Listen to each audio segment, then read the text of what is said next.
So I go to the next aisle thinking, okay, am I tripping? Let me make sure I'm not tripping. I know I'm black, but let me make sure I ain't tripping. So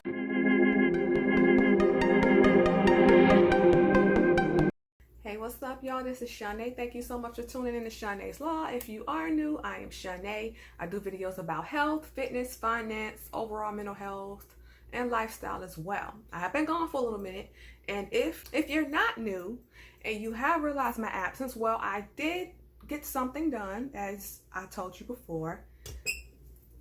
I went and got my left foot fixed. But anyway, I didn't want to just be on medical leave and not give you all any content. So I thought this would be a really good time to go down memory lane a little bit about an incident that happened to me last year. Because, you know, it's been on my mind and I think it's something we should talk about. So, now last year, I got my right foot fixed and I was non-weight bearing for 3 months. It's been on my mind. And you've read the title, so you already know what this is going to be about. And it's important for me to share my story because people who know me directly know that I'm the ideal typical good girl. I'm the smart girl that made it from the projects and made something of herself. But none of us are above this type of behavior and none of these social injustices that we occur on a day-to-day. No matter how intelligent, no matter how incredible or brilliant or smart or articulate or well-to-do we are in society, these things still happen. So last year around this time, this actually happened in August of 2018. And if you know anything about Walgreens was in the news too a lot. They were calling the cops on folks for coupons. It was just a bad year to be black. They calling the police on you to breathe, to barbecue, to sell water, to drink water, to cross the street. It was just horrendous how they was treating black people last year. So around August, I had only been walking for 2 months and only 1 month in an actual shoe. This is important. So I was non-weight bearing for 3 months. I was on a knee scooter. Then I got released to walk in a surgical boot for a month. And in only 1 month, I was walking in an actual shoe. So I am learning how to walk again all over again. It was hell. So I was a little bit vulnerable. However, I did meet a guy. We'll call him Melvin for the sake of this video. And Melvin and I got cool. He was the first person I started hanging out with again while I was rehabilitating my foot and learning how to walk again, because I had lost all the muscle in my right thigh on down to my foot. And we were hanging out, and you know, one day while we were out venturing, we had went to the park, and he had decided that he wanted to get an Arizona tea or two. They were allegedly on sale at the Walgreens that was near where we were. Because this is what we would do. We hang out, we'd chill in the park. We would, you know, I want to be in public places because I'm getting to know him, right? I ain't trying to be out, you know, alone with some dude, you know, I don't know everything about. But, you know, his Google searches and things, they checked out to be okay. So this one Saturday evening when we decide to go out to the park and he has this craving for these Arizona teas, we go to the Walgreens. Now, I don't really frequent Walgreens like that. I'm typically a CVS girl. That's where I go. But we went in there just for him. And when we went in there, he said he was going to go to the restroom real quick before he got the teas. So, you know, I'm like, okay, you know, handle that. And I see that they're having like this massive sale. And there are like these little, you know, the little stickers on sticking out of the aisle. Being a young millennial homeowner, I'm always looking for a sale. That's something I could need, you know, that's probably paper towels or toilet paper or dishwashing liquid. It's always something you need when you got your own house and you handling things. So I'm like, well, why he in there? Let me go see what's going on. So, you know, I end up, he goes to the restrooms, which are like that way. I go all the way to the other side of the store where the paper towels are. I just wanted to see if they had a good deal or if I would be better off just going to Sam's Club or Walmart like normal. So I go on down there and I'm browsing, I'm looking for deals while I'm waiting on old Melvin to come out. And then I'm looking around and I notice there's this big overweight white man in a very small vest on watching me. Now, you know, Walgreens, they got this big old vertical mirror that goes from one side of the back of the store all the way to the end. All of them that I've ever been in my life had that big mirror. I think that's like their distinctive thing.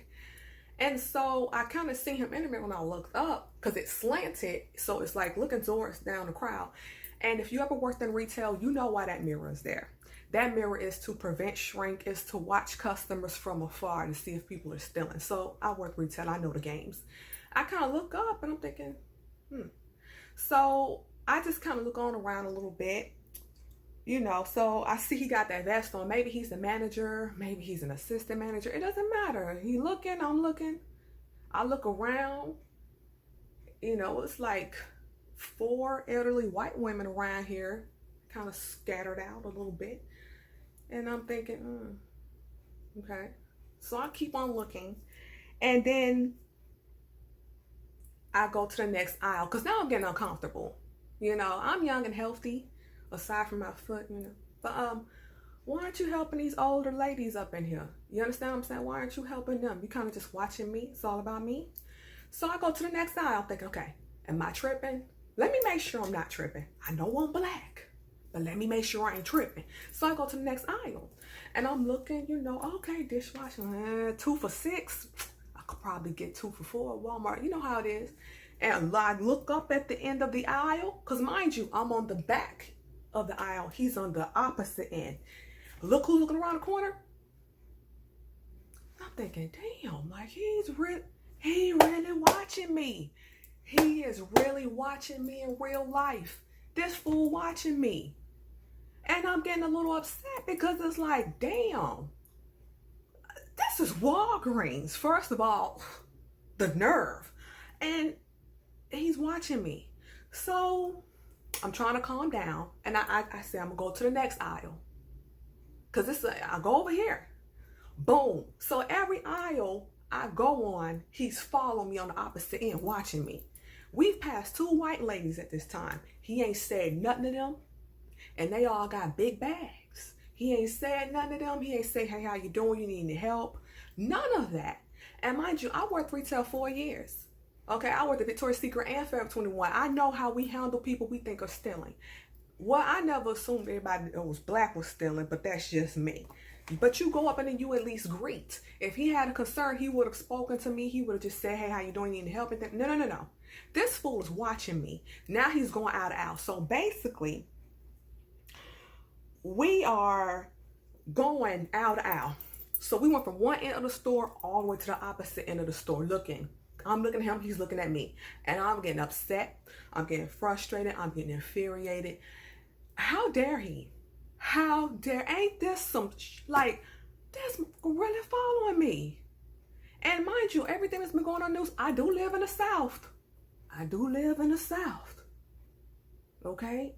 The KKK was formed in Antioch, Tennessee, which is up the street.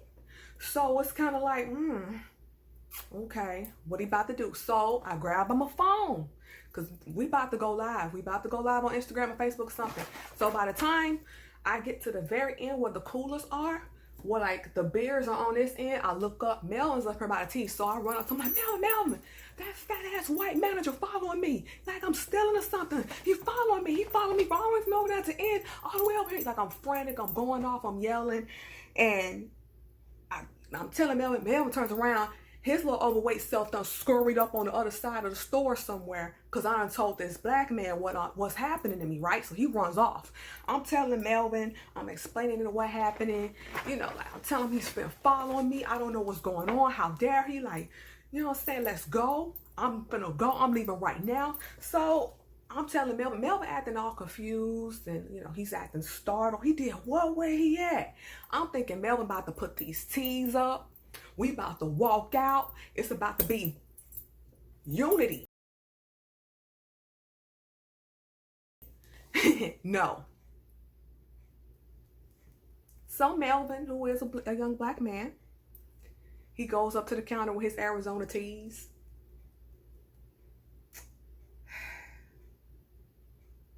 And he makes a purchase.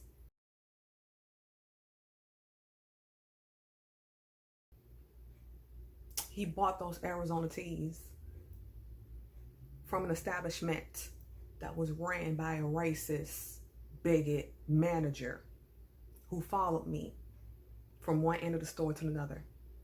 A young black woman who in actuality has 3 business degrees, who bought her first house at 22 years old, and she still has her first house, takes care of her family, who, if we're going to get materialistic, as some racist white people like to do, who actually was wearing about over $800 worth of clothes that day. I had on a Coach bag. I had on very, very expensive sneakers. When you have foot issues and you need extra comfort, you need extra precision and certain technologies in your shoes. If you know anything about Hoka ones, which retail anywhere from $150 to $175, and even New Balances, when you need certain shoes to make your feet comfortable, because I've had some foot issues from a previous job, your shoes will never be cheap again. So I'm wearing money, I look like money, I'm a respectable young woman, I'm a tax-paying citizen, I've been working since I was a teenager. I got hurt at work, which is why I'm in the situation I'm in now. And this racist ass manager, or white man, I don't know if he had the little tiny vest on, had the audacity to follow me. He didn't see a respectable young woman. He didn't see a tax-paying, law-abiding citizen. His fool didn't walk up and ask me, how many degrees do you have? What is your credit score? He didn't care about none of that. Because at the end of the day, he saw a little black girl in his pharmacy that he thought was up to no good. He probably thought I was by myself. And when I run up to the black man that's supposed to have my back, this fool goes ahead and buys these teas from his establishment. So not only is he feeling empowered and in the right because this black man had my back and then put them teas up and leave them on the counter and peace out, he's going to do it again. I was already leaving and I turned around and seen the cashier greeting Melvin. That's how I knew he bought them. So I'm in the doorway by the doors and I just look at Melvin with the most disgusted look. Black women really are the most unprotected, unappreciated beings on the planet. It's like, wow, you really just ain't you my friend? You gonna buy from him? We could have went to the gas station down the street. So imagine how I felt. This could have went really bad. He could have called the cops. He could have tried to attack me.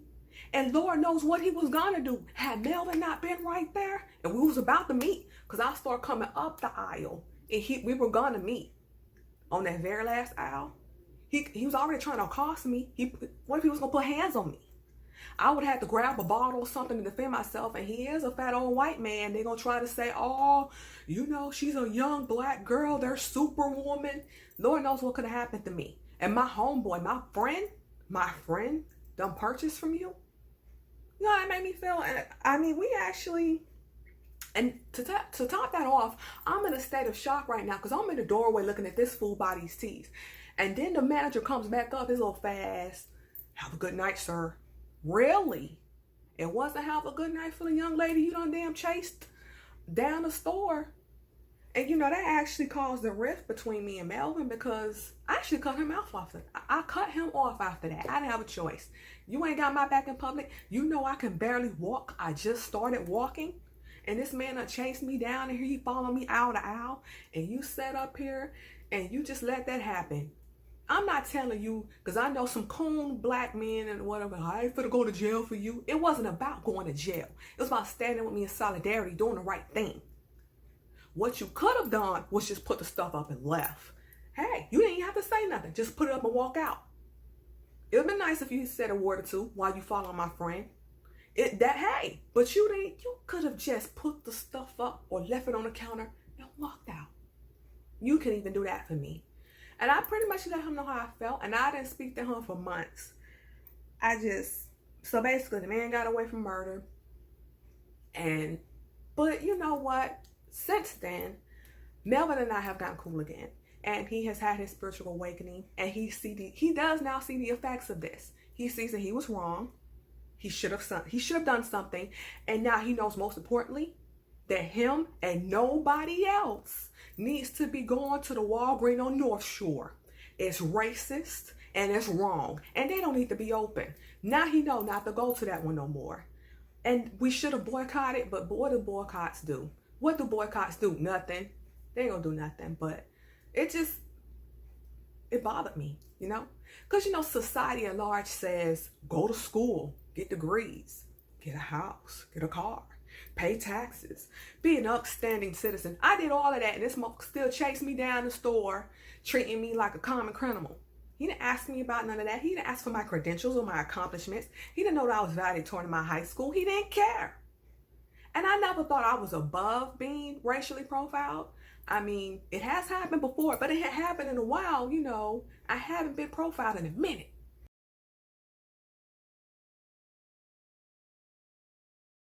You know, plus I had been in the house a good quarter of the year last year trying to get well with my first foot surgery.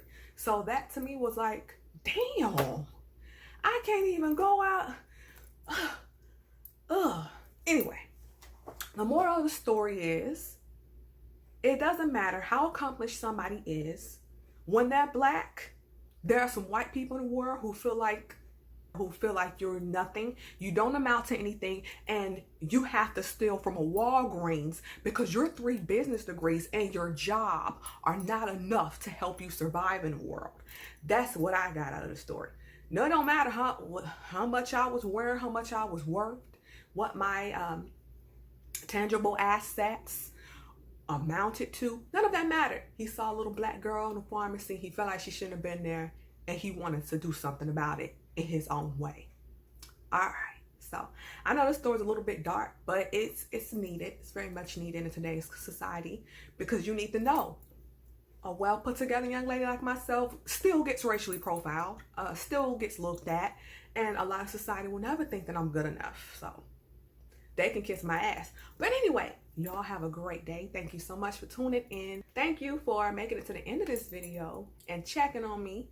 I will see y'all in my next video. I got some things coming up, some vlogging from my foot surgeries I got going on, and I do have some more story times and things like that. So make sure that you got your notification bell on. Make sure that you are subscribed to even have the bell on, because that will help.